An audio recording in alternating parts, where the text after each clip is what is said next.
Assalamualaikum warahmatullahi wabarakatuh. Alhamdulillah hamdan katsiran thayyiban mubarakan fi kama yuhibbu rabbuna wa yarda. Wassalatu wassalamu ala nabiyyina Muhammad wa ala alihi wa sahbihi wa man sara ala nahjihi bi ihsanin ila yaumiddin wa ba'd.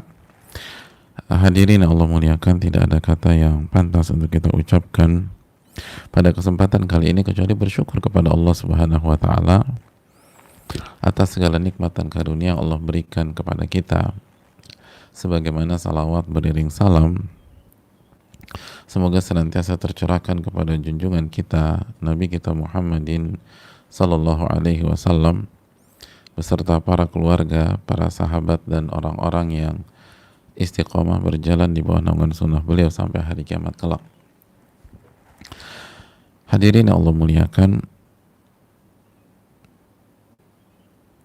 pada kesempatan kali ini kita tidak henti-hentinya bersyukur kepada Allah Subhanahu wa taala yang telah memberikan kita nikmat iman, nikmat Islam, nikmat taufik, nikmat hidayah, dan nikmat kesempatan menuntut ilmu agama.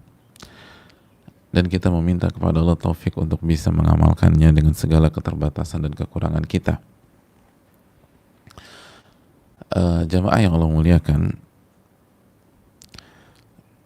dan nikmat itu begitu terasa ketika Allah memberikan kesempatan kepada kita belajar melalui salah satu kitab dan karya terbaik,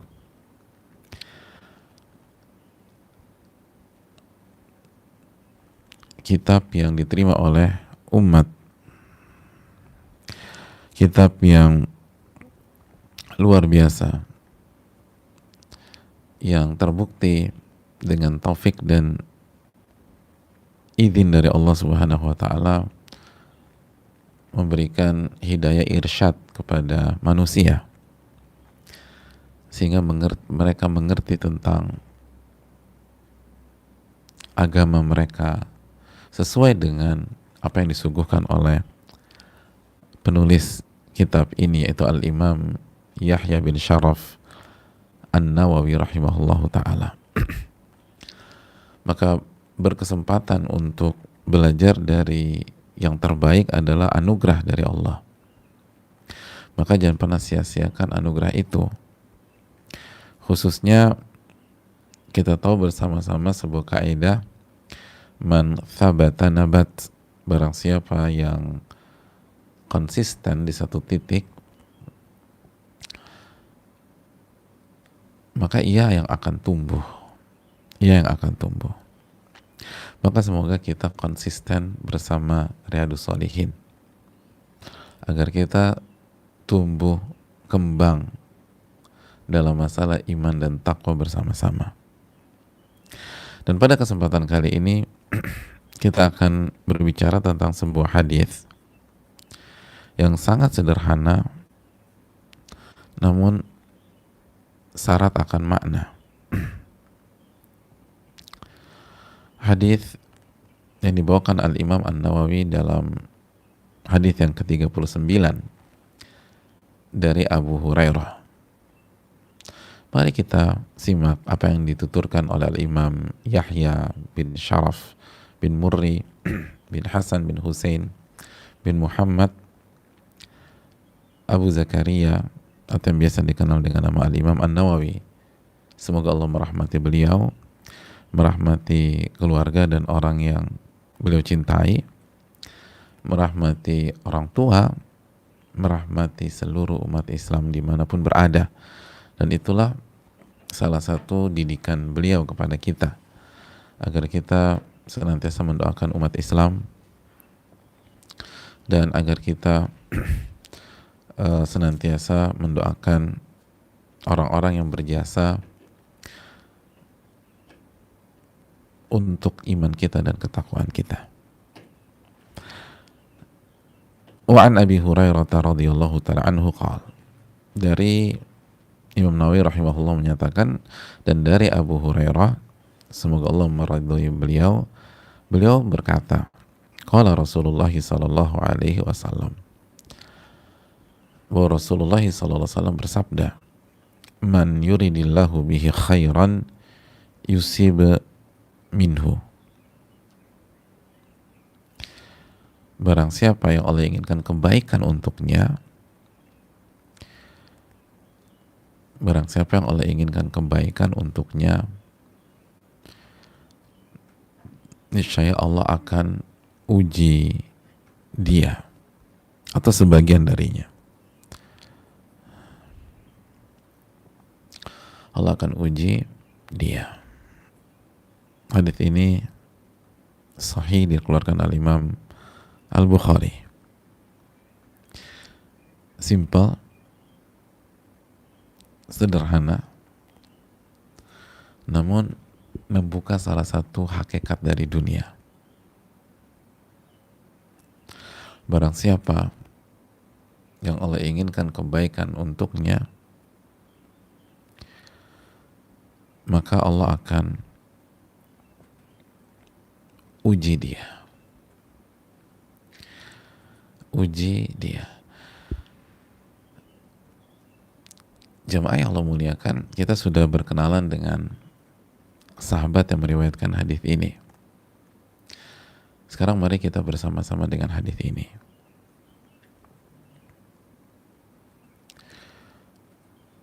Pelajaran yang pertama yang bisa kita petik dari hadis ini adalah bahwa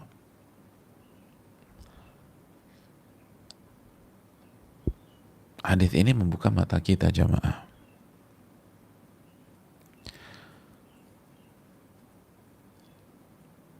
Dari sisi apa? Jika Allah menginginkan kebaikan kepada kita,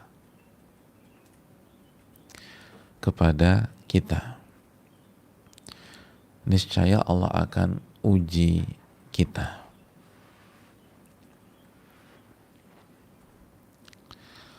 Allah akan uji kita.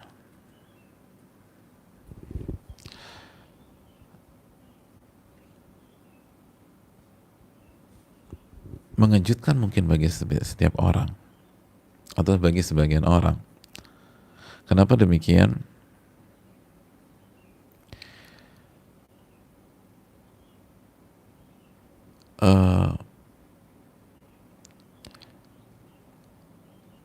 Karena orang berpikir bahwa kalau diinginkan kebaikan akan dikasih fasilitas, kan gitu ya orang berpikir. Kalau diinginkan kebaikan maka akan dimanjakan. Jika Allah ingin kebaikan untuk kita, niscaya kita akan dikasih uang, dikasih kesehatan, dikasih jabatan atau kekuasaan, dikasih popularitas, dikasih kenikmatan dan fasilitas dunia. Dan ternyata itu di luar prediksi banyak orang. Justru sebaliknya, jika Allah inginkan kebaikan, yusib minhu, atau dalam sisi lain yusab minhu. Apa artinya? Yuqaddir alaihi al-masaiba hatta yabtaliyahu biha. Allah akan takdirkan dia akan terkena musibah sehingga Allah uji dengan musibah tersebut. Allah kasih ujian, apakah sabar atau tidak. Itu hal yang perlu kita camkan. Jadi jamaah yang Allah muliakan, kalau Allah inginkan kebaikan untuk kita, Allah akan uji. Allah akan uji.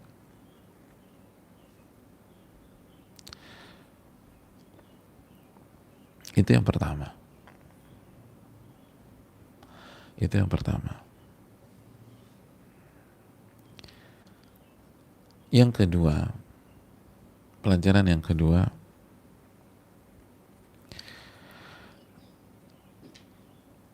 kok bisa seperti itu? Kenapa bukan dikasih fasilitas? Hadirin yang Allah muliakan, ada beberapa atau ada banyak hal yang sangat menarik dari keterangan para ulama.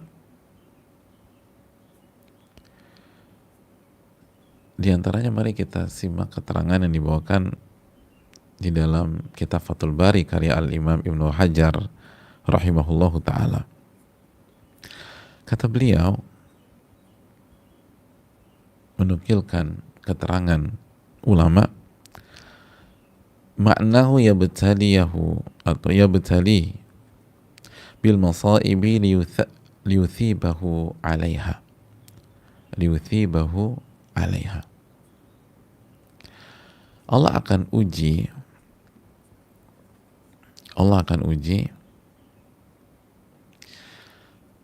sehingga hamba itu akan dapat pahala ganjaran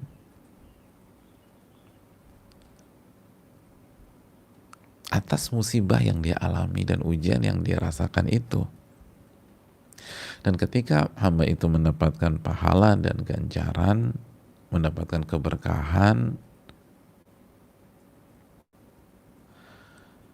maka bukankah itu sebuah kebaikan? Dan sebenar-benarnya kebaikan, seril-rilnya kebaikan. Adapun harta itu kan ujian lagi, nggak pure kebaikan, nggak murni kebaikan. Adapun tahta dan kekuasaan, lagi-lagi itu ujian lagi. Anak pun juga demikian. Tapi kalau dikasih pahala, itu kebaikan. Dikasih ganjaran oleh Allah, keberkahan oleh Allah, itu kebaikan.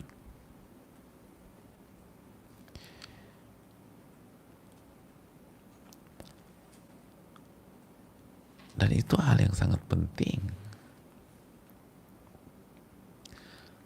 Itu yang sangat penting.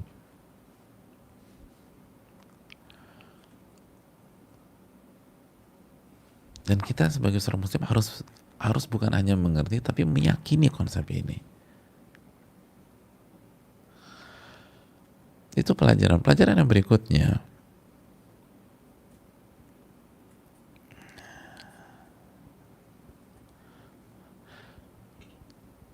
Oleh karena itu para ulama kita seperti Al-Imam Muhammad bin Shalih Al-Utsaimin menyatakan bahwa maksud hadis ini adalah man yuridillahu bi khairan fayusibu minhu fayasbiru ala hadhil masaibi wa yahtasib. Maksudnya adalah barang siapa yang Allah inginkan kebaikan, maka Allah akan uji dia dan ia bersabar dan mengharapkan pahala itu. Itu maksudnya. Lalu dia bersabar dan mengharapkan pahala. Wa yahtasib. Jadi bukan secara mutlak. Karena kata beliau, kata para ulama kita rahimahumullah, karena banyak orang dikasih ujian dan bencana, walaysa fihi khair, tapi bukannya dapat kebaikan, justru sengsara dan kelihatan. Bukankah banyak orang ketika dikasih ujian bunuh diri? Dan apakah itu kebaikan? Ya enggak lah. Tapi kenapa penyebabnya? Karena dia nggak sabar. Dan dia nggak mengharapkan pahala. Begitu kita nggak sabar dan nggak mengharapkan pahala, maka disitulah penyiksaan duniawi itu terjadi pada diri kita. Kita akan tersakiti. Siapa yang menyakiti kita? Bukan musibahnya, bukan ujiannya, tapi sikap dan respon kita sendiri yang nggak mengimani, nggak yakin sama Allah, nggak menerapkan tauhidnya, tauhid rububiyahnya, tauhid asma wa sifatnya, lalu tentu saja tauhid uluhiyahnya. Maksudnya apa sih? Ya, kita tidak meyakini perbuatan-perbuatan Allah Subhanahu wa taala. Wah, ini dari Allah. Dan perbuatan Allah pasti baik dan terbaik. Karena Allah itu Ar-Rahman Ar-Rahim, Al-Muhsin, yang maha pengasih lagi maha penyayang dan maha baik. Akhirnya kita nggak beribadah. Apa yang terjadi? Sengsara. Sengsara, jemaah. Jadi termasuk barang siapa yang Allah inginkan kebaikan, niscaya Allah akan uji dia dan dia bersabar. Dia mengharapkan pahala. Itu baru ujian yang sesungguhnya. Sabar lalu mengharapkan pahala. Sabar dan mengharapkan pahala. Nah, itu kebaikan. Itu kebaikan. Adapun diuji terus dia jadi arogan, marah-marah, jadi menyerang dan menjatuhkan, jadi berontak, marah sama Allah Subhanahu wa taala, buruk sangka kepada Allah. Itu bukan kebaikan. Itu bukan kebaikan. Jadi ini yang perlu kita camkan loh, jamaah. Sekali lagi, barang siapa yang Allah inginkan kebaikan, Allah akan uji, lalu dia bersabar dan mengharapkan pahala. Itu maknanya. Nah, pelajaran berikutnya,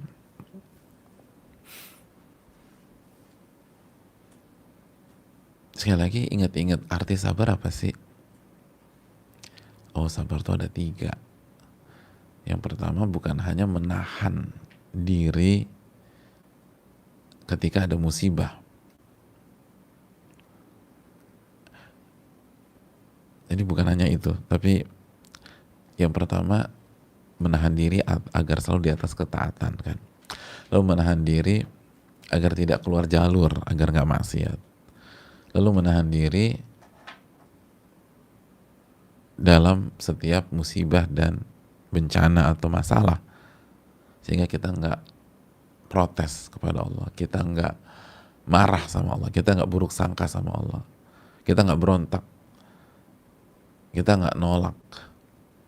Nah, berarti ketika Allah uji, ketika Allah Subhanahu wa taala kasih musibah,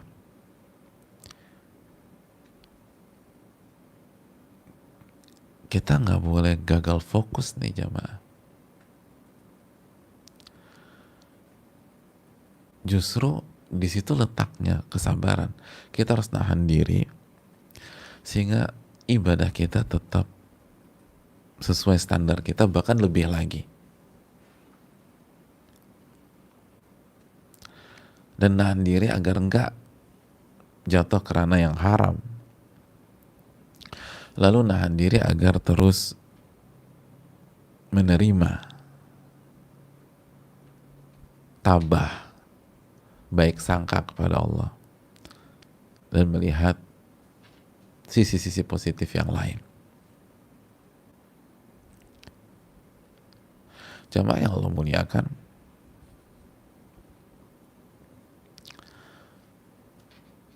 harus semakin merendah justru.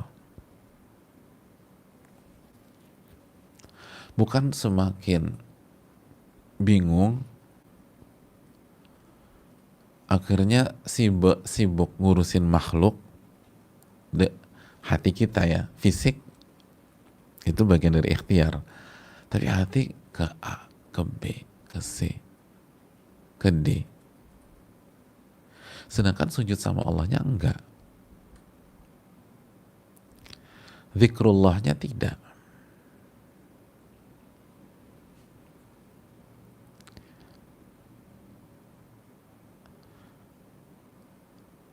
Akhirnya ibadahnya turun gitu loh.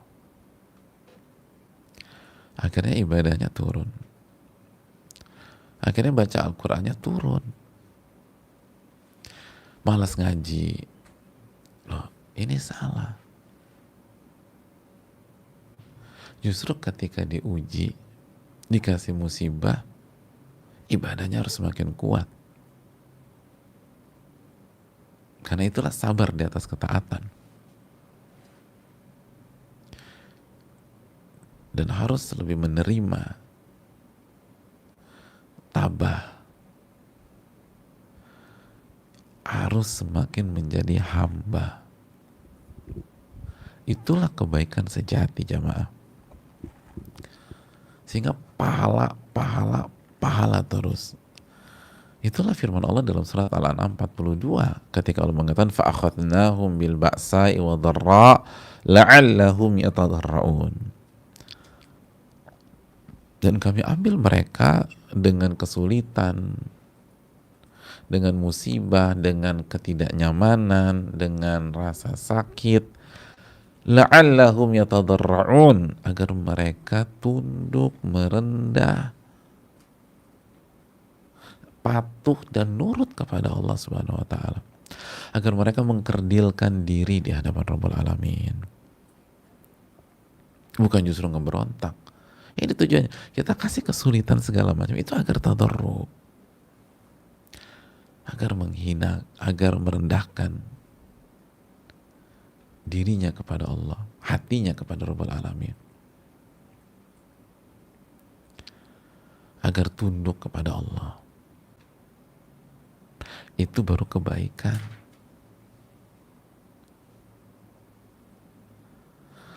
Karena sekali lagi jamaah sekalian, kata Al-Imam Ibnul Qayyim, dan ini kalimat yang sangat penting dalam karya beliau Zadul Ma'ad. Allah katakan falaula annahu subhanahu yudawi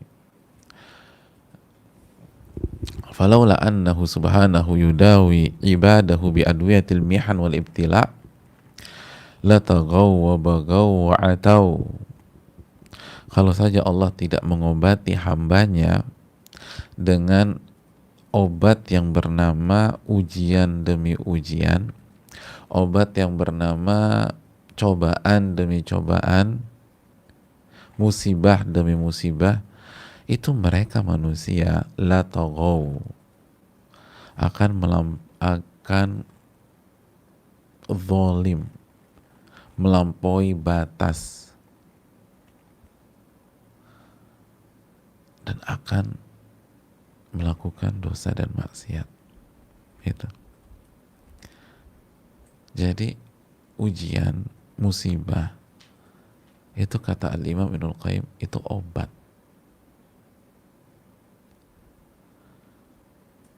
Itu obat.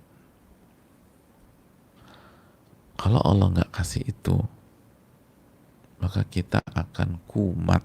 Nah itu, akan kumat.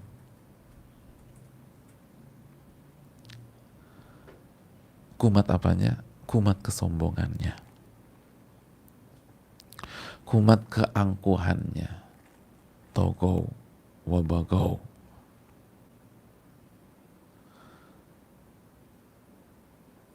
kumat arogansinya, nggak pernah kena apa-apa.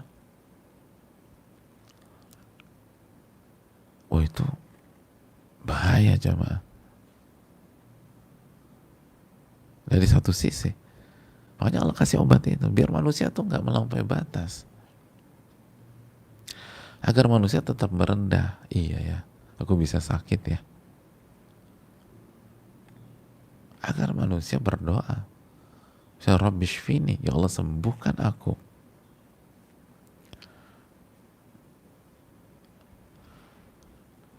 agar kita berdoa adhibil ba's rabban nas ishfi wa anta syafi, ya Allah sembuhkan, engkau lah yang maha penyembuh.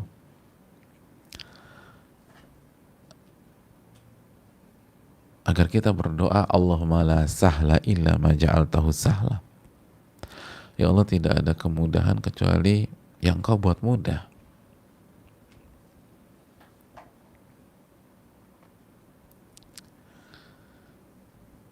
Jadi sebagaimana kata Nabi, ini bagus buat kita, ini sangat positif buat kita. Dengan catatan kita sabar, kita mengharapkan pahala. Lihat ya alurnya ini, pasti kalau kita on track seperti ini, itu akan mengarahkan kita semakin dekat kepada Allah, semakin merendah kepada Allah. La'allahum yatadarra'un, agar mereka tadarru'.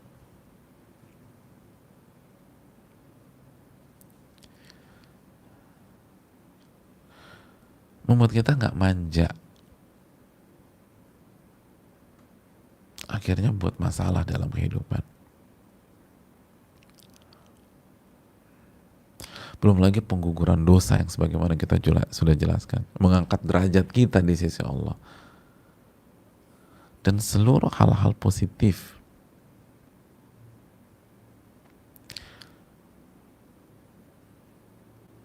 Ini yang perlu kita camkan, dan kita terbebas dari azab akhirat, terbebas dari azab akhirat. Jadi ini yang sangat luar biasa. Ingat, musibah, ujian itu obat. Obat apa? Obat kesombongan, obat keangkuhan, obat melampaui batas, obat arogansi, obat merasa diri besar, obat merasa bisa melakukan segalanya.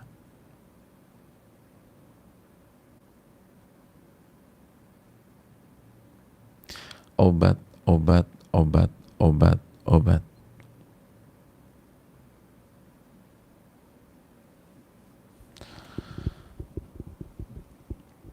Man yuridillahu bi khairan yusib minhu, barang siapa yang Allah inginkan kebaikan, Allah akan uji dia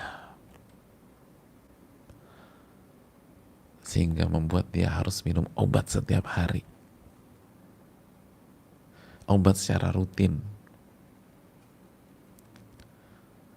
membuat dia sujud, membuat dia ruku, membuat dia ikut kajian, membuat dia buka gadgetnya lalu browsing kajian tentang kesabaran misalnya. Kalau nggak dikasih beginian, nggak akan dia ngecek kajian, nggak akan dia cari-cari. Temennya bertahun-tahun ngajak dia ngaji, nggak pernah datang. Ada lah alasannya. Begitu dikasih shock terapi sama Allah, baru dia bingung, baru nangis, baru kembali merasakan air wudhu di jam 3 pagi, jam 4 pagi sebelum subuh. Dulu jangankan jam 3 pagi, dia baru ngerasain dinginnya air tuh setengah 7 pagi. Bablas terus. Begitu dapat begini, bangun jam 3 tuh.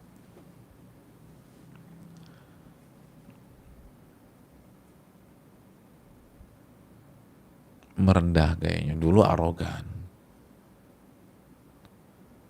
dulu merasa tinggi. Begitu lo goncang bisnisnya, turun.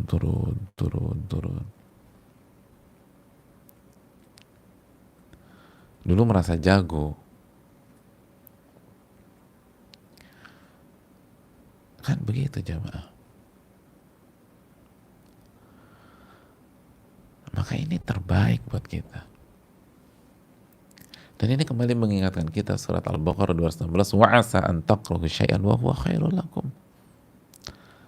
Bisa jadi yang kalian nggak suka itu yang terbaik buat kalian. Wa asa an tuhibbu syai'an wa huwa syarrul lakum. Dan yang kalian cintai, yang kalian inginkan itu buruk buat kalian. Wallahu ya'lamu wa antum la ta'lamun. Allah yang Maha tahu dan kalian nggak tahu apa-apa.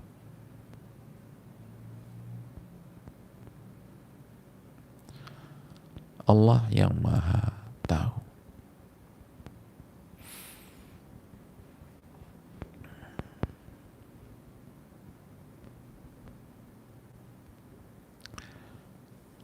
Ini yang perlu kita camkan jemaah sekalian.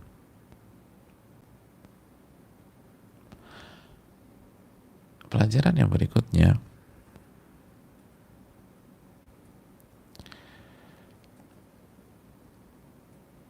kata para ulama seperti Al-Imam Muhammad bin Shalih Al-Utsaimin, bahwa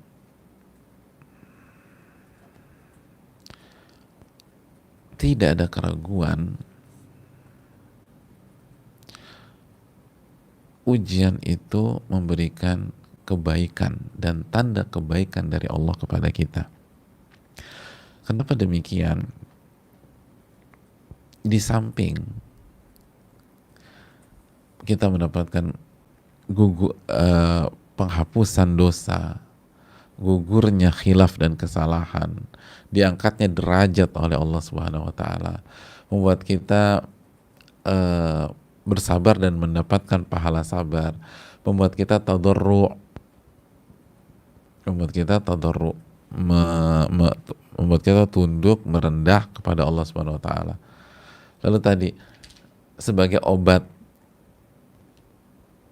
kesombongan, keangkuhan, arogansi yang membuat kita malas ibadah, yang membuat kita kembali mendekat kepada Allah. Di sisi lainnya, kata beliau, kata para ulama, li'anna al-masaiba ghayatu ma fiha annaha masaibu dunyawiyatun tazulu bil ayyam. Karena musibah itu, ghayatu ma fiha, puncak dari ini semua apa sih? Puncak dari ini semua adalah musibah duniawi yang akan hilang dengan berjalannya waktu. Kullama madatil ayyam khaffat 'alaikal musibah. Semakin hari-hari itu berlalu, semakin ringan beban musibah Anda.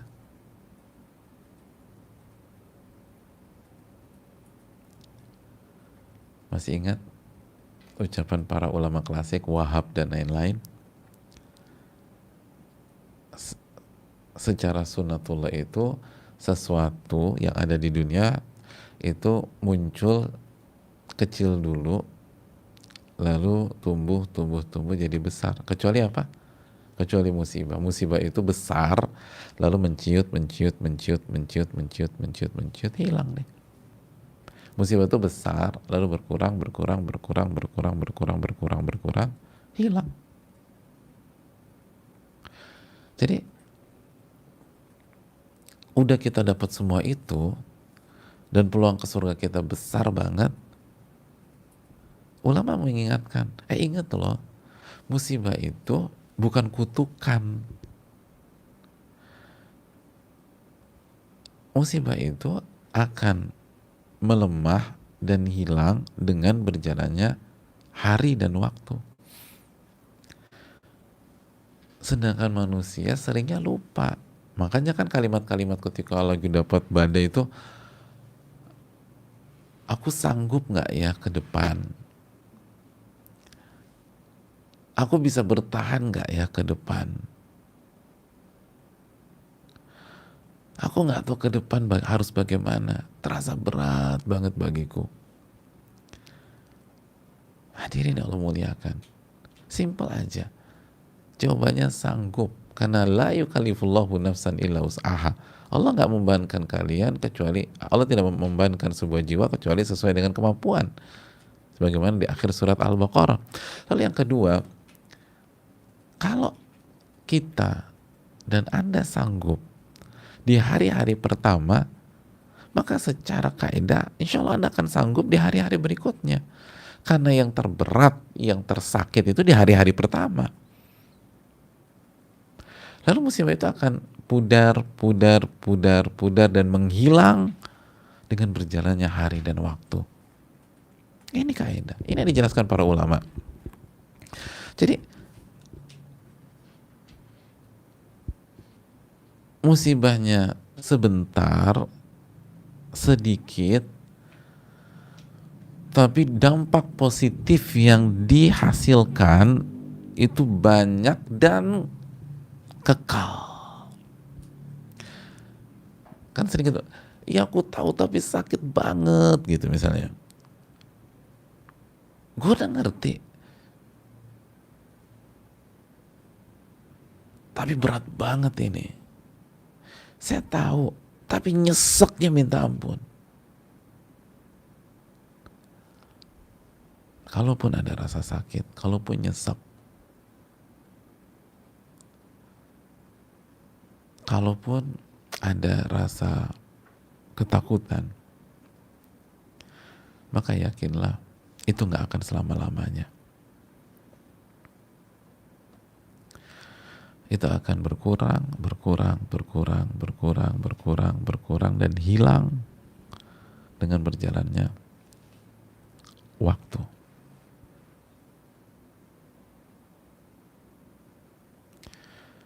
Berjalannya waktu.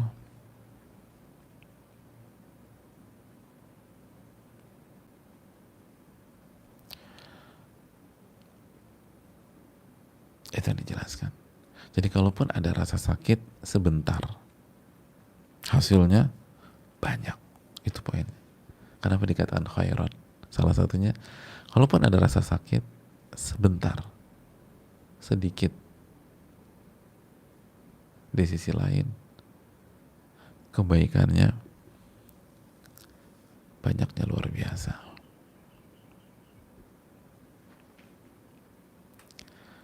Kebaikannya banyaknya luar biasa. Dan kekal. Kekal.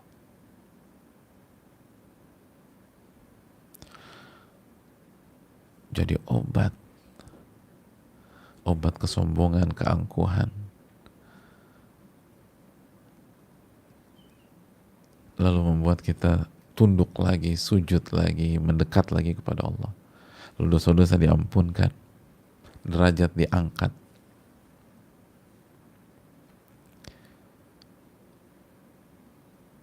pahala mengalir,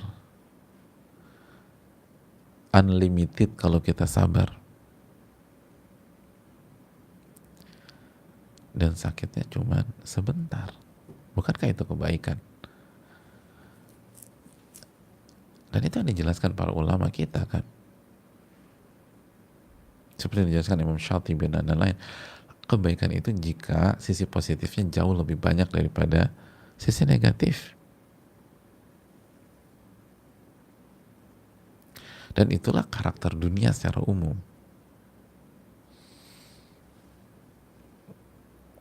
Makanya kan ada pertanyaan dalam ilmu usul fikih misalnya, ada nggak sih hal yang isinya kebaikan semua? Ada satupun, nggak ada rasa sakit, rasa susah dan seterusnya. Itu terjadi perbedaan para ulama usul. Dan bukan sekarang kita bahas itu. Tapi intinya adalah apa yang kita sakit, tapi sedikit dan semu.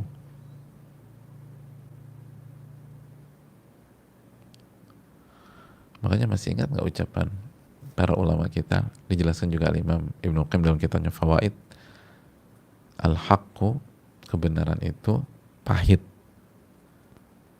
tapi cuman sebentar, lalu manis. Pahit sebentar, habis itu manis.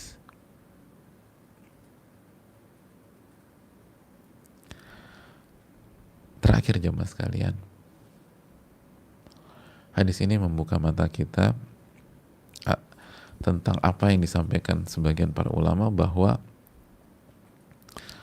sebab kita galau, sebab kita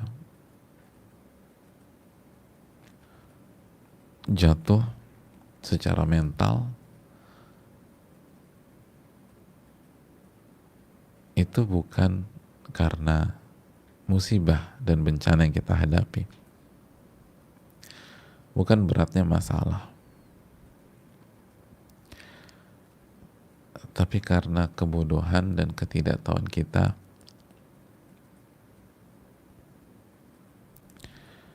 terhadap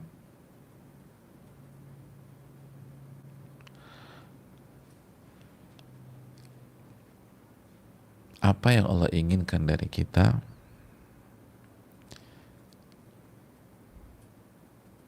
dan perbuatan-perbuatan Allah terhadap kita.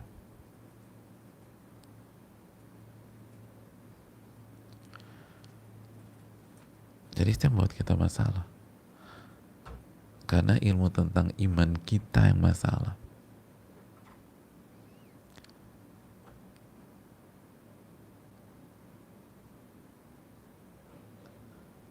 Jadi kita menilai apa yang terjadi itu dengan logika kita. Bukan dengan dalil, bukan dengan ayat, bukan dengan hadis.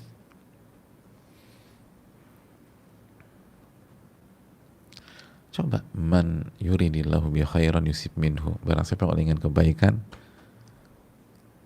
Allah akan uji. Coba pakai ini, enak kita. Jadi bukan karena musibahnya, tapi karena kita nggak tahu.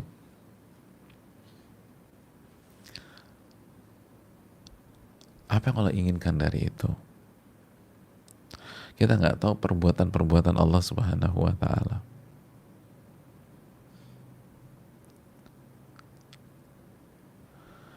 Kekurangan iman kita terhadap tauhid,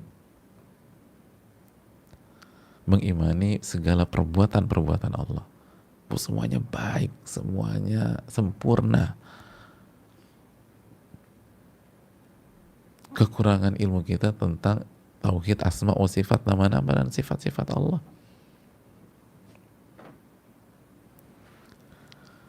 Akhirnya membuat kita lalai dalam beribadah kepada Allah. Ini yang bisa disampaikan, semoga bermanfaat. Kita buka sedikit waktu untuk sesi tanya jawab. Wassalamualaikum warahmatullahi wabarakatuh.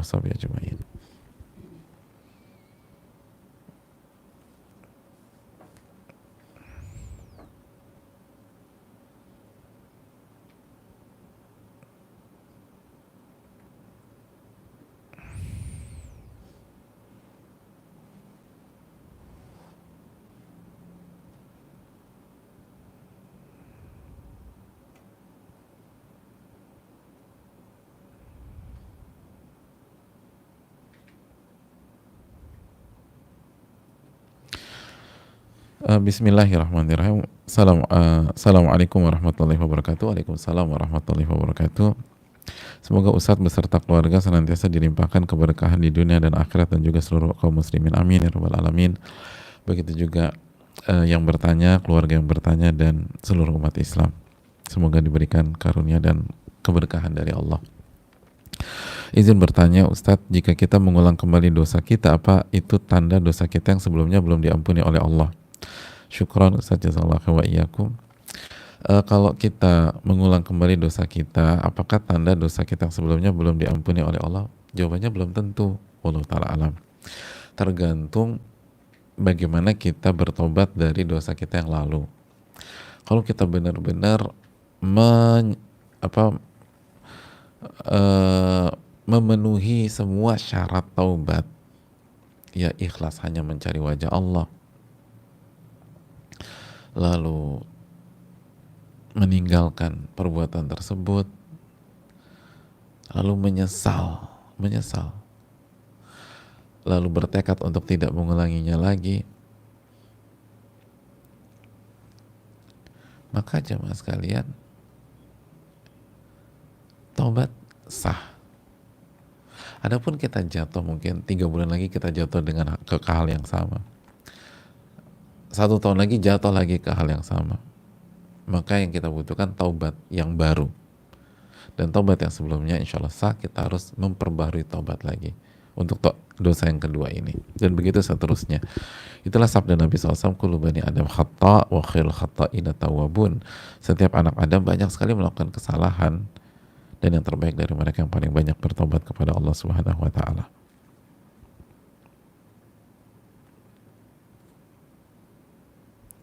Assalamualaikum warahmatullahi wabarakatuh. Waalaikumsalam warahmatullahi wabarakatuh. Semoga Ustadz dan tim beserta keluarga senantiasa dilimpahkan keberkahan oleh Allah.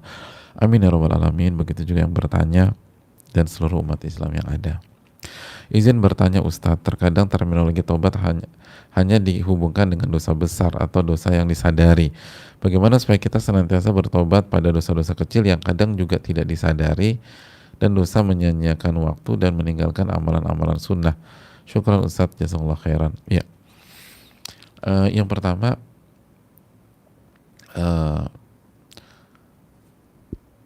inilah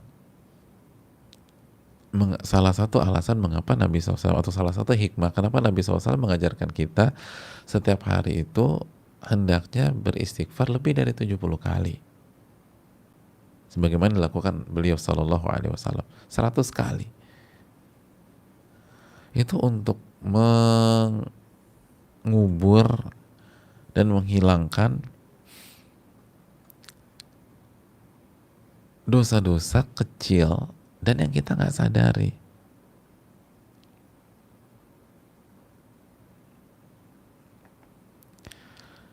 Jadi kalau kita bisa ngejaga setiap hari di atas 70 istighfar, terus kita baca astagfirullah wa atubu ilaik, terus kita sesali semuanya, maka insya Allah itu akan mengcover yang kita tidak sadari.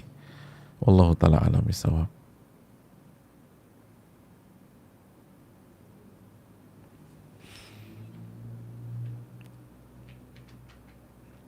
Assalamualaikum warahmatullahi wabarakatuh. Waalaikumsalam warahmatullahi wabarakatuh. Ana Naza asal dari Tangerang. Ya, apa kabar Naza? Mau sedikit cerita. Kemarin Ana dapat kabar dari grup angkatan bahwa sidang skripsi akhir Juli. Padahal sebelumnya dapat informasinya kalau sidang skripsi akhir Agustus. Sedangkan produk saya belum jadi. Jadi saya sedih banget sampai saat ini karena tidak bisa ikut sidang skripsi di semester ini. Sampai saat ini rasanya takut banget mau cerita sama orang tua. Karena takut tidak bisa terima kenyataan ini. Saya bingung mau melakukan apa. Dan stres banget sampai hari ini. Kadang suka terlintas di pikiran mau bunuh diri aja. Tapi takut mati dalam meninggalkan dosa besar. Karena saking takut dan bingung, apakah ini dampak dari semua dosa-dosa saya Ustadz? Mohon nasihat dan pencerahannya, jazakallah khairan. Ya, terima kasih kepada penanya ya, kepada Naza. Semoga Allah berkahi kita dan beliau. Amin ya rabbal alamin. Yang pertama, kenapa kita mau bunuh diri, Naza? Oh, karena nggak bisa skripsi atau nggak bisa sidang semester ini dan takut membuat orang tua kecewa, marah, dan sedih dan tidak bisa menerima kenyataan, gitu ya. Terus solusinya apa? Bunuh diri. Emangnya orang tua kita bangga kalau kita bunuh diri? Kalau anggap aja itu benar nih, anggapnya benar, orang tua akan kecewa, akan marah, akan sedih karena kita nggak bisa ikut sidang skripsi semester ini. Terus bagaimana kalau kita bunuh diri? Ya lebih bikin hancur lah. Jadi gimana sih? Itu kayak kehausan terus pengen minum air laut, ya tambah haus. Kita tuh, aduh saya sedih banget orang tua saya. Saya nggak mau orang tua saya sedih karena saya gagal sidang skripsi semester ini. Terus solusinya apa Mbak? Aku mau bunuh diri aja. Lalu orang tua Mbak bangga gitu, jadi bahagia. Kenapa Bu senang? Memang sih anak saya nggak bisa ikut sidang skripsi, itu membuat saya sedih. Tapi bahagianya dia bunuh diri. Kan nggak ada yang bilang begitu. Itu justru itu solusi dari syaitan biar kita menyelesaikan masalah dengan masalah yang lebih parah. Belum lagi dosa-dosanya. Dosa bunuh diri sangat besar, jemaah.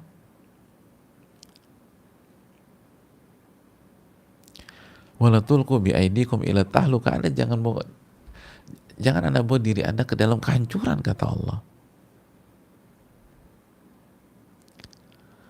Itu semua was-was dan serangan dari iblis dan bala tentaranya. Maka hadirin yang Allah muliakan,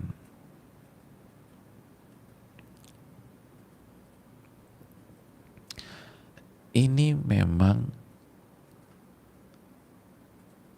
gara-gara dosa. Tapi ini bukan akhir dari segalanya. Ini bukan akhir dari segalanya. Jangankan gagal skripsi semester ini, kita lihat sendiri dengan mata kepala kita. Ada banyak orang sukses dan berhasil di dunia gak kuliah. Jangankan gak skripsi, gak kuliah. Jangankan gak sidang, gak kuliah. Berhasil.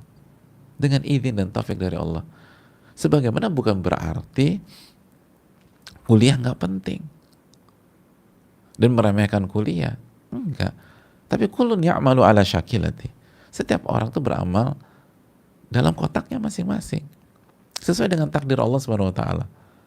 Ketika Allah takdirkan kita kuliah dan kita dikasih kesempatan belajar di kampus yang baik dan seterusnya, ya maksimalkan. Ketika kita nggak dikasih kesempatan untuk kuliah karena faktor biaya atau segala macam atau pertimbangan maslahat mudarat, ya tanggung jawab dan maksimalkan takdir itu. Dan setiap orang bisa melakukan kesalahan. Allah berfirman, "Wa ma asabakum min musibatin fabima kasabat aydikum." Apapun yang menimpa kalian itu disebabkan dosa-dosa kalian. Dalam surat Asy-Syura ayat 30. Jadi ketika kita nggak siap di saat sidang skripsi dimajukan, itu harus kita evaluasi, dan biasanya pasti karena dosa-dosa kita. Pasti karena dosa-dosa kita. Kenapa bisa nggak siap? Padahal dimajukannya cuma 1 bulan, kecuali kalau dimajukannya 6 bulan. Oh, saya nggak siap nih. Dimajukannya 3 bulan, 4 bulan. Tapi majukan cuma 1 bulan. Apakah benar karena pengerjaannya memang harus memaksimalkan waktu tersebut, atau kita ada lalai nih gitu loh. Pas dihitung iya ya, harusnya kalau aku serius ini udah selesai dari bulan lalu. Oke, itu kesalahan. Terus kita harus ingat, kesalahan biasanya banyak juga kesalahan tidak langsung. Maksudnya apa? Iya, bukan kesalahan dalam memanfaatkan waktu menyelesaikan skripsi, tapi kesalahan kita dengan Allah. Kita nggak ikhlas, kita kurang ibadah, kita kurang baca Quran, kita kurang berzikir kepada Allah.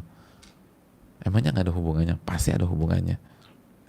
Tapi yang perlu kita ketahui, ini bukan skakmat, ini bukan hal yang nggak bisa diperjuangkan. Ini bukan akhir dari segala-galanya, insya Allah. Tugas kita adalah istighfar, taubat kepada Allah, lalu bangkit. Oke, nggak bisa semester ini, semester depan tata lagi hidup kita dan cari hal yang bermanfaat di semester ini. Jangan cuma nunggu bengong gitu loh, lalu pakai madzhab rebahan. Jangan. Perbaiki ibadah, lalu cari hal-hal yang bermanfaat untuk mengisi semester ini. Cari. Kerjakan. Jadi nggak ada masalah. Kita udah selesaikan skripsi, lalu belajar banyak hal di semester ini. Semester depan kita sidang. Ada banyak hal. Dan ini positif. Allah ingin ajarkan kita betapa mahalnya waktu, betapa pentingnya waktu, dan harus menghargai waktu. Kalau kita bisa ambil pesan ini, ke depan kita nggak akan sia-siakan waktu lagi, karena kita nggak mau keterlambatan sidang kita terulang. Lalu perbanyak istighfar kepada Allah, sujud kepada Allah, minta agar Allah melembutkan hati orang tua kita. Minta agar semuanya ini berjalan baik-baik saja. Jangan pakai logika. Ada banyak di dalam kehidupan ini, kita berpikir ini akan berantakan, ternyata nggak berantakan. Kita berpikir ini akan hancur, ternyata nggak hancur. Ana inda dhanni abdi bi, aku ini tergantung prasangka hambaku terhadap diriku. Jadi positive thinking lah. Insya Allah orang tua bisa menerima asal saya tobat, saya berubah, saya benar-benar menjadi diri saya yang baru dengan segala perjuangannya. Insya Allah Allah lembutkan hati orang tua kita. Lalu kita doakan mereka. Kita doakan iman mereka dikuatkan, iman kepada takdir mereka dikuatkan. Insya Allah bisa. Insya Allah. Yakin sama Allah Subhanahu wa Ta'ala. Ini yang bisa disampaikan. Terima kasih banyak. Dan bagi yang bertanya baik sesi ini atau di kajian-kajian sebelumnya dan tidak terjawab, yakinlah kita sudah dapat pahala bertanya, karena bertanya itu adalah perintah Allah Subhanahu wa Ta'ala, terlepas terjawab atau tidak terjawab. Dan ketika kita menjalankan perintah, karena Allah berfirman fas'alu ala dzikri in kuntum la ta'lamun, bertanyalah kepada ahli ilmu jika kalian tidak tahu, dalam surat awal surat Al-Anbiya itu, maka kita mendapatkan pahala menjalankan perintah Allah Subhanahu wa Ta'ala. Dan insya Allah bisa jadi Allah tidak kasih jawabannya di sesi ini, tapi Allah kasih jawabannya di kesempatan yang lain, karena Allah lihat semangat kita menjalankan perintahnya. Subhanakallahumma wa bihamdika asyhadu an la ilaha illa anta astaghfiruka wa atubu ilaik. Assalamualaikum warahmatullahi wabarakatuh.